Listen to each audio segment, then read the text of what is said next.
श्री सद्गुरु महाराज की जय। प्रवचन संख्या 50। गोद में बालक, नगर में ढिंढोरा। प्यारे लोगों, संत मत सत्संग में प्रधान उपदेश ईश्वर भक्ति का है।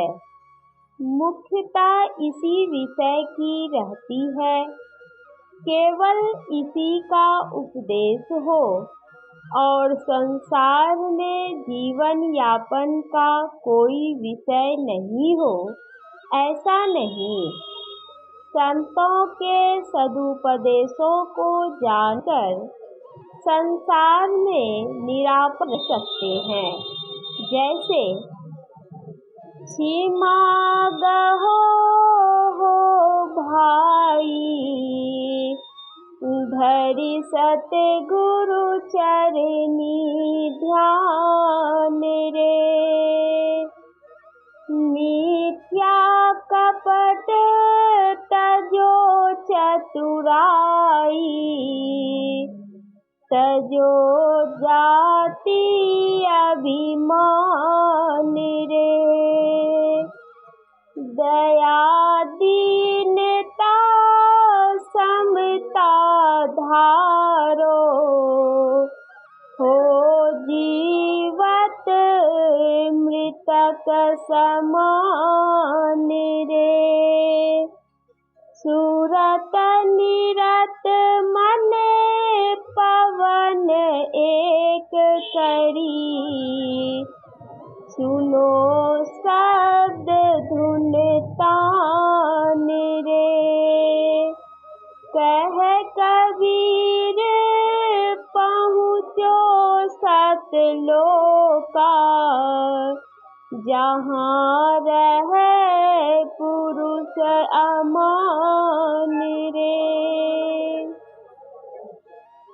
भाई कोई सतगुरु संत कहावे, नैनन अलख लखावे। दौलत दिगे न बोलत बिसरे, जब उपदेश डिढ़ावे। प्राण पूज्य क्रिया ते न्यारा, सहज समाधि सिखावे। द्वार न रूंधे पवन न रोके, नहीं अनहद अरुझावे। यह मन जाय जहाँ लग जबहि, परमात्म दर्शावे। करम करे निह करम रहे जो, ऐसी जुगत लखावे। सदा विलास त्रास नहीं मन में, भोग में जोग जगावे। धरती त्यागी आकाशहु त्यागे, अधर मरैया छावे। सुन्न शिखर के सार शिला परे, आसन अचल जमावे। भीतर रहा सो बाहर देखे, दूजा दृष्टि न आवे। कह कबीर वसा है हंसा,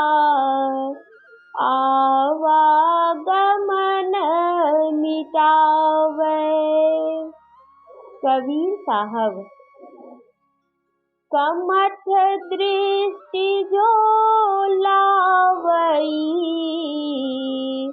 सो ध्यानी परमान, सो ध्यानी परमान, सूरत से अंडा सेवै, आप रहे जल माही, सूखे में अंडा देवै, जस पनिहारी कलश भरे, मार्ग में आवे, कर छोड़े मुख वचन चित्त कलसा में लावे, हनी मनी धरे उतारी, आप चरने को जावे,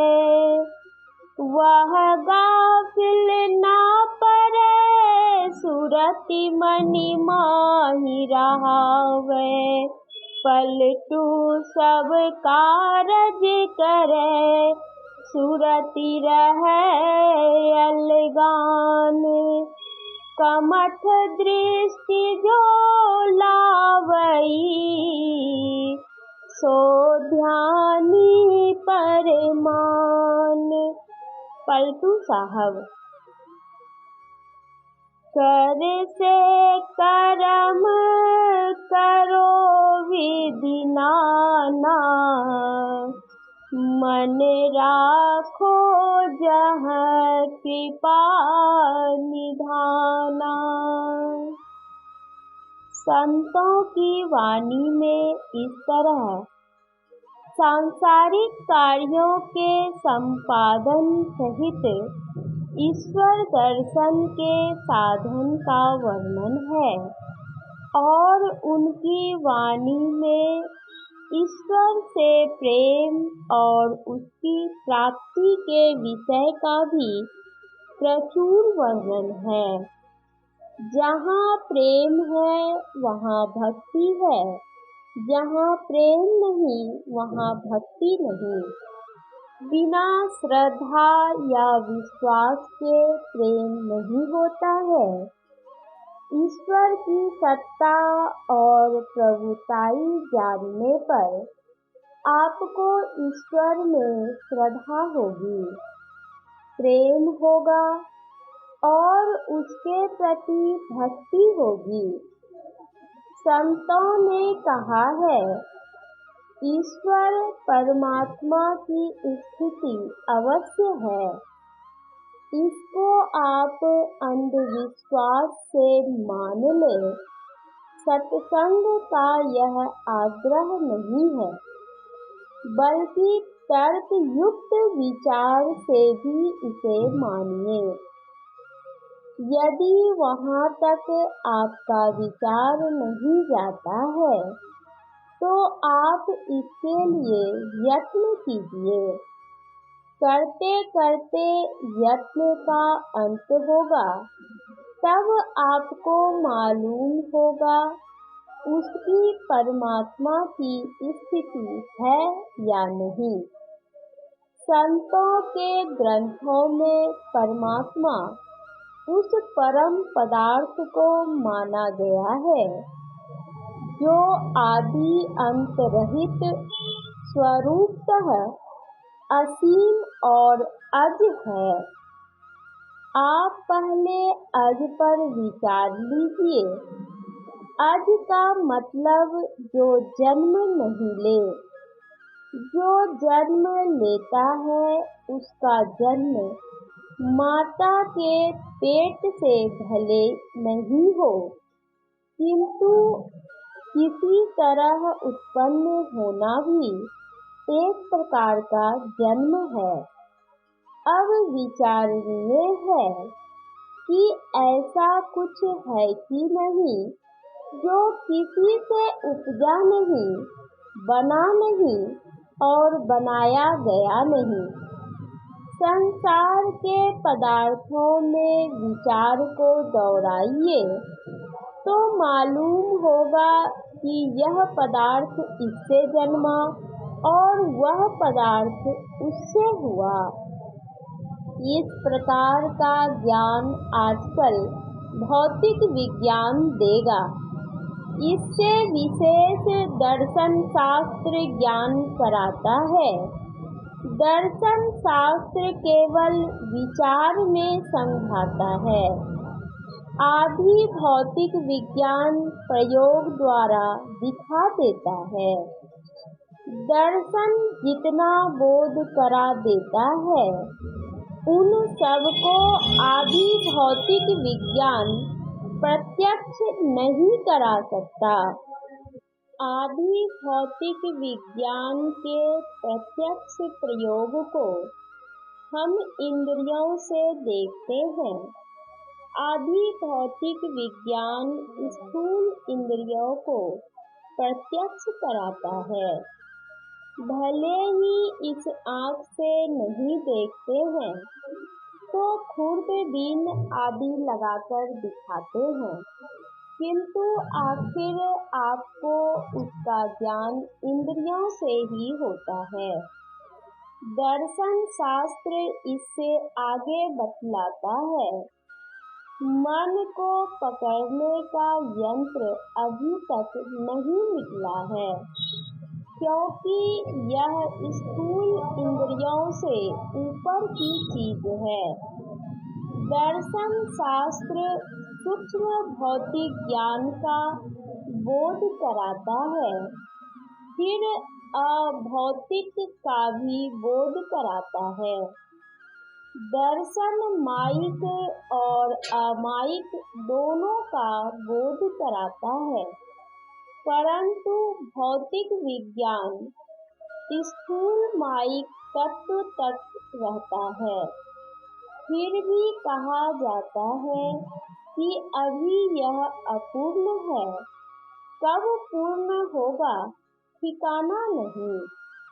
भौतिक विज्ञान के सहारे जो कोई ईश्वर को प्राप्त करना चाहते हैं वह असंभव को संभव करना चाहते हैं।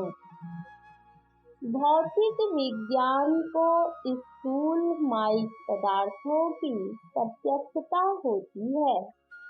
भौतिक विज्ञान से जो ऊपर है, जो अमाइक है, वह भौतिक ज्ञान से प्रत्यक्ष कैसे हो सकता है।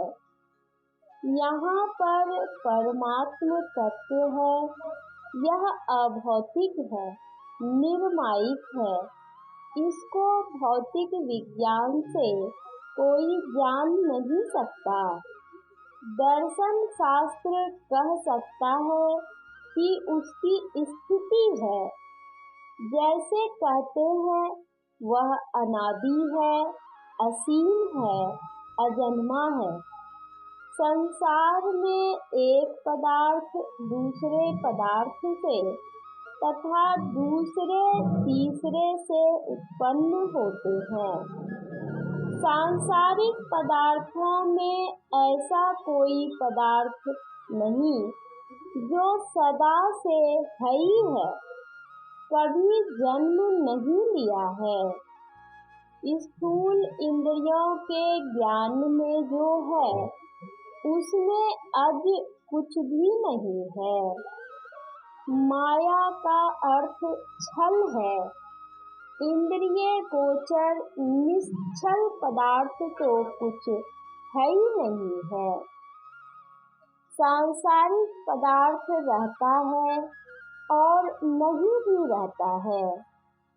गंगा जी की धारा यहाँ थी, अब नहीं है। गंगा जी यहाँ नहीं थी, अब है, और प्रलय होने पर फिर नहीं रहेगी।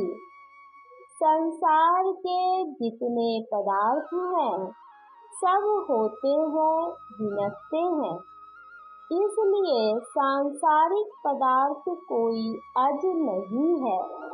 जो पदार्थ अज नहीं है उसे अविनाशी मानने के लिए बुद्धि नहीं मानती। भगवान श्री राम तथा श्री कृष्ण जी आए, उनको लोग अपने देश में भगवान मानते हैं। वे संसार में आए और चले गए, रूप में अदल बदल हुआ। वाल्मीकि रामायण में है, श्री राम बहुत लोगों के साथ सरयू नदी के जल में गए, सबकी देह छूट गई और श्री राम की देह छूटी तो नहीं, देह बदल गया। परंतु महाभारत में तो उनका भी शरीर छूटना लिखा है। रामं दाशरथिं चैव मृतं सृञ्जय सूत्रम् यो अन्वकम्पत वै नित्यं प्रजाः पुत्राणि वौरसान्। शांति पर्व राजधर्म अध्याय 29। किसी प्रति में यह श्लोक अध्याय 28 में है। पुनः रामं दाशरथिं चैव मृतं सृञ्जय सूत्रम् यम प्रजा अन्वमोदतम् पिता पुत्राणि वौरसान्। द्रोण पर्व। दशरथ जी के पुत्र रामचंद्र जी को देह छोड़ने वाला सुनते हैं। महाभुज वाले रामचंद्र जी ने 11,000 वर्ष पर्यंत राज्य किया। वह भी तुझ सृंजय पिता पुत्र से अधिक पुण्यात्मा दानी प्रतापी होकर इस अनित्य शरीर को त्याग गए। फिर तू पुत्र शोक व्यर्थ करता है। श्री राम जिस समय जन्म लिए चतुर्भुजी रूप थे। माता बोली, बालक रूप बनिए, तो भगवान श्री राम उस रूप को छोड़कर बालक रूप में आ गए। श्री कृष्ण के लिए तो लिखा है, उनका शरीर छूटा। ततः शरीरे रामस्य वासुदेवस्य चोभयोः अन्विष्य दाहयामास पुरुषैराप्तकारिभिः। महाभारत मूसल पर्व अध्याय 7। यह समेघवपुः श्रीमान् बृहत् पंकजलोचनः स कृष्णः सह रामेण त्यक्त्वा देहं दिवं गतः। महाभारत मूसल पर्व अध्याय 9। जिनका दाह अर्जुन ने किया। भागवत में लिखा है, जैसे कोई एक कांटे से दूसरे कांटे को निकालकर फिर दोनों को फेंक देते हैं, उसी प्रकार भगवान श्री कृष्ण ने दुष्ट के विनाश के लिए जो नर शरीर धारण किया था, उससे दुष्टों का विनाश कर अपना उस नर शरीर को छोड़ दिया। यया अहरद भुवो भारम ताम तनुं विजहावजः कंटकं कंटकेनेव द्वयं चापि सितुः समम्। श्रीमद् भागवत स्कंद 1 अध्याय 15। यथा मत्स्यादि रूपाणि धत्ते जह्याद् यथा नटः भूभारः क्षपितो येन जहोत्तच्च कलेवरम्। श्रीमद् भागवत स्कंद 1 अध्याय 15। अर्थात भगवान कृष्ण ने लोक दृष्टि में जिस यादव शरीर से पृथ्वी का भार उतारा था, उसका वैसे ही परित्याग कर दिया, जैसे कोई कांटे से कांटा निकालकर फिर दोनों को फेंक दे।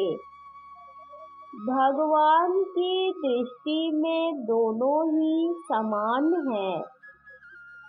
जैसे वे नट के समान मत्स्यादि रूप धारण करते हैं और उनका त्याग कर देते हैं, वैसे ही उन्होंने जिस यादव शरीर से पृथ्वी का भार दूर किया था, उसी का त्याग कर दिया। लोकाभिरामः स्वतनुं धारिणा ध्यान मंगलम् योग धारणया आग्नेया आदग्ध्वा धामा विशत स्वकम्। श्रीमद् भागवत स्कंद 11 अध्याय 31। अर्थात भगवान का श्री विग्रह उपासकों के ध्यान और धारण का मंगलमय आधार है और समस्त लोकों के लिए परम रमणीय आश्रय है।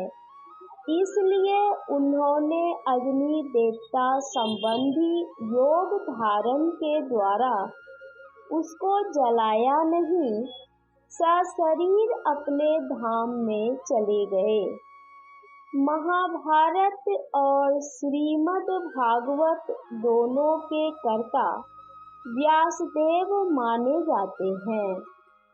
उद्धृत किए गए महाभारत के श्लोकों के विषय का मेल तो श्रीमद् भागवत के पहले स्कंद के श्लोकों से मिलता है, परंतु श्रीमद् भागवत के 11वें स्कंद से उद्धृत किया हुआ श्लोक से वह मेल नहीं मिलता है।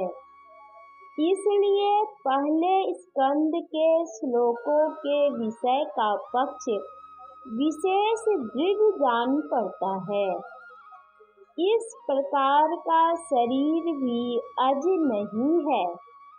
कोई भी व्यक्त या इंद्रिय गोचर पदार्थ को अज अविनाशी नहीं मान सकते। प्रत्येक देह में अव्यक्त आत्मा है। मनुष्य अपनी देह को देखता है किंतु अपने को नहीं। अपने अंदर दृष्टि योग साधन से दिव्य दृष्टि प्राप्त होने पर भी आत्म स्वरूप देखा नहीं जा सकता। आत्मा अव्यक्त तत्व है। आपकी एक एक देह में वह अव्यक्त भरा है। किसी का शरीर छूट जाने पर, मर जाने पर उसका मृत शरीर रहता है, किंतु वह बोलता चलता और कुछ करता नहीं। जिससे बोलता चलता और कुछ करता था वह क्या है? वह ज्ञानमय अव्यक्त पदार्थ है। वह चेतन तत्व है। चेतन तत्व अव्यक्त है, किंतु उसका कार्य व्यक्त होता है। शरीर में चेतन के रहने से शरीर हिलता डुलता है और उसके नहीं रहने से शरीर निश्चेष्ट रहता है। इससे मालूम होता है कि चेतन चलनात्मक है। तब यह कहेंगे कि उसका जन्म हुआ या नहीं। शरीर के मरने पर वह मरा या नहीं, तो उसके मरने की बात नहीं। स्थूल शरीर का विनशना बारंबार होता है, किंतु सूक्ष्म देह का विनशना स्थूल की भांति नहीं होता। अब इस पर विचार करते हैं कि यह आदि अंत रहित है कि नहीं। जो आदि अंत रहित हो, असीम हो, उससे बचा हुआ कुछ खाली स्थान नहीं रह सकता है। जब खाली स्थान नहीं है, तब वह हिल डोल कैसे सकता है?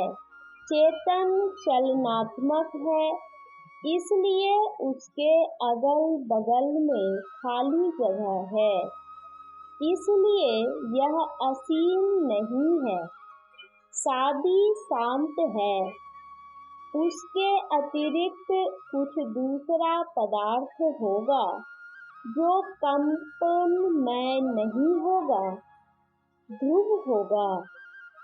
आदि अंत सहित ससीम के बाद कुछ नहीं है, कहना बुद्धि के विपरीत है।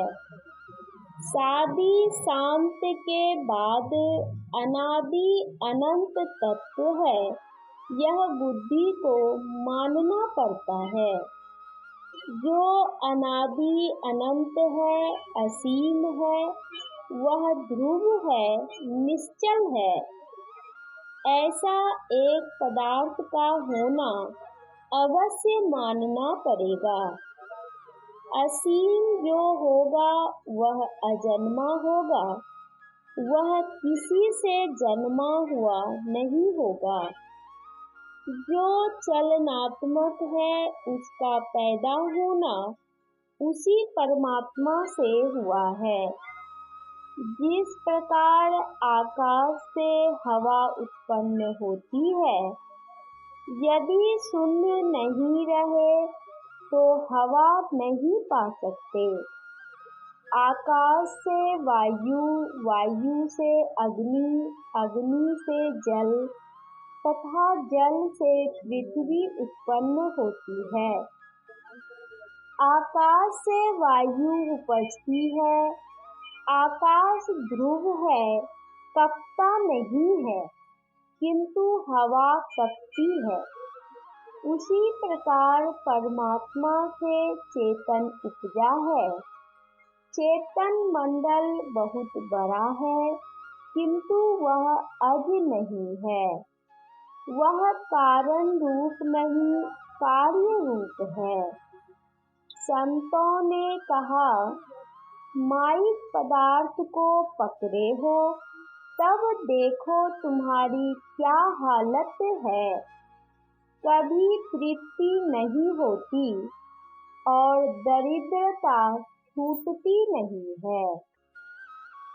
नहीं दरिद्र सम दुख जग माही, संत मिलन सम सुख कछु नाहि। किसी को बहुत धन है किंतु उसको तृप्ति नहीं है तो वह महादरिद्र है। संतों ने कहा, यहाँ तुमको सुख, संतोष और तृप्ति नहीं हो सकती। तुम छल की दुनिया में पड़े हो। इससे परे परमात्मा को पकड़ो तो तुम तृप्त हो जाओगे। उसको पकड़ना तो दूर है, किंतु यदि तुम उसके पकड़ने के रास्ते पर चलो तो तुमको शांति और तृप्ति मिलने लगेगी। उस प्रभु को अपने अंदर में पकड़ो जो अपने घर में वस्तु है और बाहर में भी है, तो घर में लेना सुगम होगा कि बाहर का लेना। गोदी में बालक, शहर में ढिंढोरा। कभी कभी ऐसा होता है, गमछा कंधे पर है और बाहर में खोजते हैं। अपुन पो आपुन ही में पायो, अपन पो आपुन ही में पायो। शब्द ही शब्द भयो जियारो, सतगुरु भेद बतायो। जो कुरंग नाभि कस्तूरी, ढूंढत फिरत भुलायो। फिर चेत्यो जब चेतन है करी, आपुन ही तन छायो। राजकुमार कंठे मणिभूषण, भ्रम भयो कहियो गवायो। दियो बताई और सत जन तब, तनु को पाप नसायो। सपने माही नारी को भ्रम भयो, बालक कहूँ हेरायो। जागी लक्ष्यो ज्यों को त्यों ही है, ना कहूँ गयो न आयो। सूरदास समझे कि यह गति, मन ही मन मुस्कायो।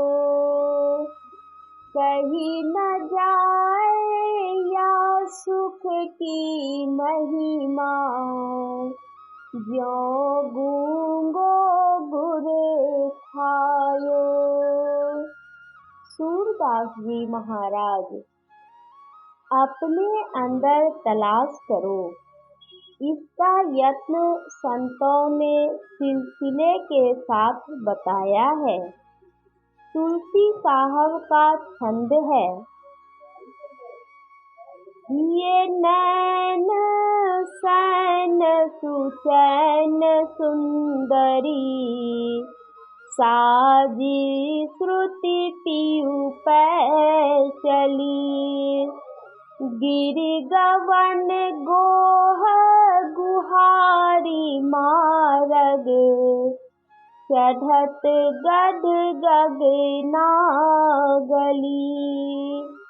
जहाँ ताल तट पट पार प्रीतम, परसी पद आगे अली। घट घोर सोर सिहार सुनिकै, सिंध सलिता जस मिली। जब ठाट घाट वैराट कीना, नील जल कमला कली। आली अंश सिंध सिहार अपना, खलक लखी सुपना छली। अस सार पार सम्हारी सुरती, समझी जग जुग जुग जली। गुरु ज्ञान ध्यान प्रमाण पद बिन, भटकी तुलसी भाव भिली। जब बल विकल दिल देखी विरहीन, गुरु मिलन मारग दई। सखी गगन गुरु पद पार सतगुरु, सुरति अंश जो आवई। सुरति अंश जो जीव घर गुरु, गगन वस कंजामई। आलिम गगन धार सवार आई, ए निवस गो गुण रही। सखी एन सुरती पैन पावै, नील चढ़ी निर्मल भई। जब दीप सीप सुधार सज कै, पश्चिम पट पद में गई। गुरु गगन कंज मिलाप करिकै, ताल तज सुनी धुनी लई। सुनी शब्द से लखी शब्द न्यारा, प्राल बद जद क्या कही। जेहि पार सतगुरु धाम सजनी, सुरति सजी भजी मिली रही। जस अलल अंड आकार डारे, उलटी घर अपने गई। यही भांति सतगुरु साथ देते, कर अली आनंद लई। दुख दाव कर्म निवास निस दिन, धाम पिया दर सत बही। सतगुरु दया दीन दीन तुलसी। लखत भय निर्भय भई। अपने अंदर की दृष्टि से अपने को सजाकर सूरत सुंदरी अपने पियू के पास चली। दृष्टि आपके पास है, उसे अंतर्मुखी कीजिए। अंतर्मुख होने से अंतर की यात्रा कर सकेंगे। बाहर के दर्शन को कोई परमात्मा का दर्शन कहे तो मेरी समझ में नहीं आती। बाहरी इंद्रियों से उसे कोई ग्रहण नहीं करता, वह इंद्रियों से परे है। बाहर की इंद्रियों से खोज करनी खोटी खोज है। आँख से सुनना चाहे तो कैसे होगा? उसी प्रकार इंद्रियों से ईश्वर को ग्रहण करना नहीं हो सकता। इसको चेतन आत्मा ही पहचान सकती है। इसके लिए अंतर ही अंतर चलना होगा। संतों ने विश्वास दिलाया कि एक बार भी यदि भीतर में पाओगे तो बाहर भीतर एक ही हो जाएगा। बाहरी भीतरी एको जानहु, इहु गुरु ज्ञान बताई। गुरु नानक, संतों के विचार में ऐसा ही है और सब ग्रंथों में भी ऐसा ही है। इस पर विश्वास रखना चाहिए। उपर्युक्त साधन में अनिवार्य रूप से सदाचार का पालन करना पड़ता है, जिससे संसार में भी निरापद रहना पूर्ण संभव है। यह प्रवचन पूर्णिया जिलांतर्गत संत मत सत्संग मंदिर मनिहारी में दिनांक 21 मार्च 1953 ईस्वी को अपराह्न कालीन सत्संग में हुआ था। श्री सद्गुरु